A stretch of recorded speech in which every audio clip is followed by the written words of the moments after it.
In the latest chapter of an affair that reads like a spy novel, two former French secret agents have been accused of plotting to murder former Congolese general Ferdinand Mbaou.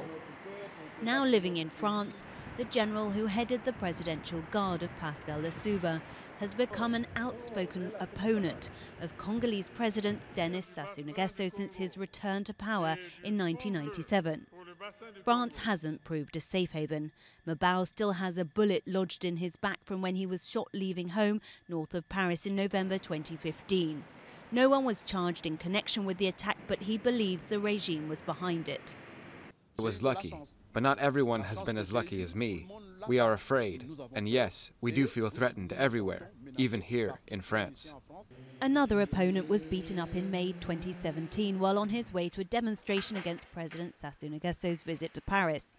Roland-Levy Nitou says he recognised his attacker as a regime supporter and was encouraged by members of the presidential guard who filmed the scene and posted it on the internet.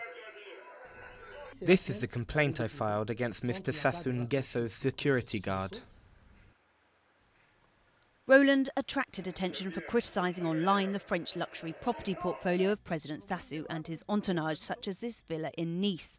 Explosive revelations for the government in a country where half the population lives below the poverty line. He believes that France hasn't done enough to protect its Congolese community. We cannot accept that Sassou Nguesso brings violence back here to France. It's unacceptable that I get attacked in broad daylight in the middle of Paris. His security guards were arrested, but until now the case hasn't progressed at all. It shows that there's a problem.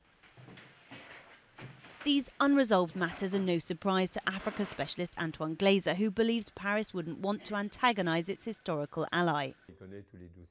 He probably knows all of France's issues in Africa over a long period of time, particularly the Cold War.